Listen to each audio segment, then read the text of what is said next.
and we went to the cookout and got really disappointed. They had kind of a rude person working behind the, working the window that day, and it was, we asked for a cookout style burger, and we kind of got the third degree from her. I don't know what her problem was, but anyway, we ended up going on to McDonald's and eating. But I think I've cut that part out already. It's actually on the right there, a huge home. I'm not sure who lives there, but it's a beautiful home. They're right across from the Exxon station. So we're back on Union Street again. You're seeing the Mission station over there to the left. So now we're seeing it going the opposite direction. I just made kind of a quick loop.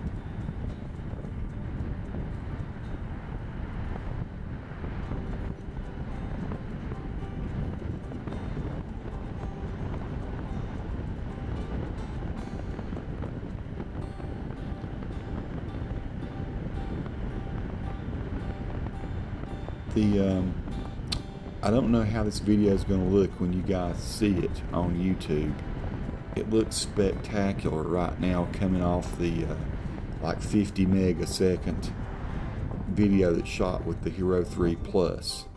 So if you're watching these things on your computer monitor or a big television screen, you're going to see every little leaf falling. It's going to look like gorgeous detail. It seems like everything that I upload to YouTube lately gets super compressed, and I understand that. They're trying to deliver the best quality video they can in the smallest data streams, but it is pristine video to watch this stuff on your big monitors. Everything, it always looks pixelated, especially if I'm moving forward like this and the scene's changing constantly. It's hard for the YouTube H.264 or MPEG-4 codec to render this out for the end user. But man alive, if you wanted to see something look really nice on an HD TV, these videos from the Hero 3 just look spectacular. They are super crisp, and you can stop on any frame and read just about every frame, or every sign, license tags, and everything. And the color usually looks good, and there's absolutely no blockiness. I'm sure whatever I render this out to, a lot of times I'll try to render out to about 24 megs per second. Upload the videos in small chunks, like 6 or 8 minute segments to YouTube, just hoping it'll turn out pretty nice. And I'm always super disappointed when I watch it played back.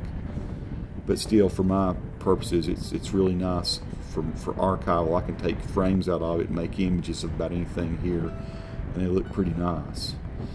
That's one reason I shoot in 2.7K. It is like a 2700 pixel wide format, and I can take just about any frame out of it if I want to extract them, and they look really great online or even in printed materials. They're like really good photos. Every frame is. So here we are back at that intersection where if we were to go right, we'd go back to the Walmart. If we go left, we go back to a different section of Morganton. But we're going to go straight across, and we're headed over to the Cookout, which normally is a really good little restaurant to go to. I'm not down in the restaurant at all. It's great. On this particular day that we went, we kind of got a hassle from the lady at the window, and we decided just to leave. So here in a moment, you're going to see us pull into the Cookout and out of the Cookout. I just took all that portion of it out. And it's too bad sometimes you can get a hold of a person maybe just having a bad day or something and can just aggravate the crap out of you. Those are some of the South Mountains in front of us.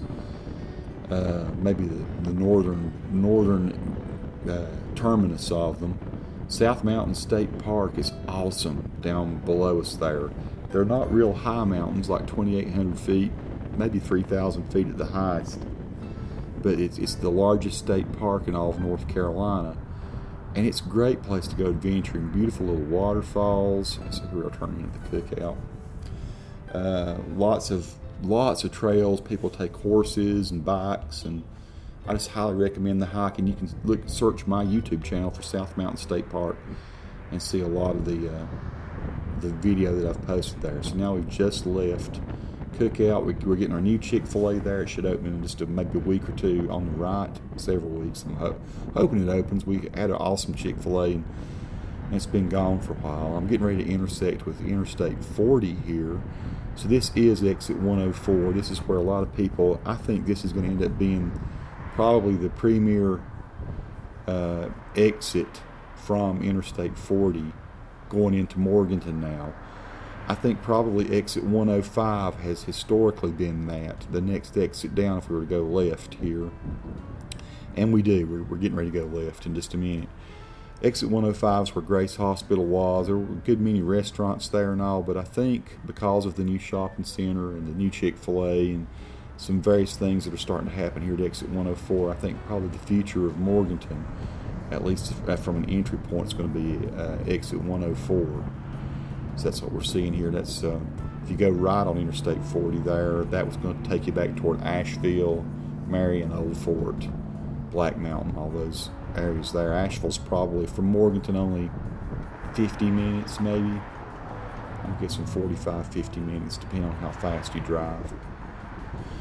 So Morganton's in a cool little area. If we're going to turn left here and get onto Interstate 40, and you're only 20 minutes, maybe something like that, from Hickory, which is another really great. Hickory has a nice mall. You know, Morganton does not have a mall, but if you want to go shop, Hickory has, you know, a lot more things, I guess. 20 minutes away, another industrial town, but a little bit more developed industrial town. Not actually probably as artsy as Morganton is. Morganton is, you know, a little more retirement community, a little more arts and crafts. The further west you go, the more that becomes true, though. Heading toward Black Mountain and Asheville, that's where things start to get, you know, very artsy and music and stuff like that. Now, our whole little area here is only about an hour and 5-10 minutes from Charlotte. So a lot of us go south to Charlotte for the bigger things, and you got all your, you know, your major league sports, your NFL and stuff down there.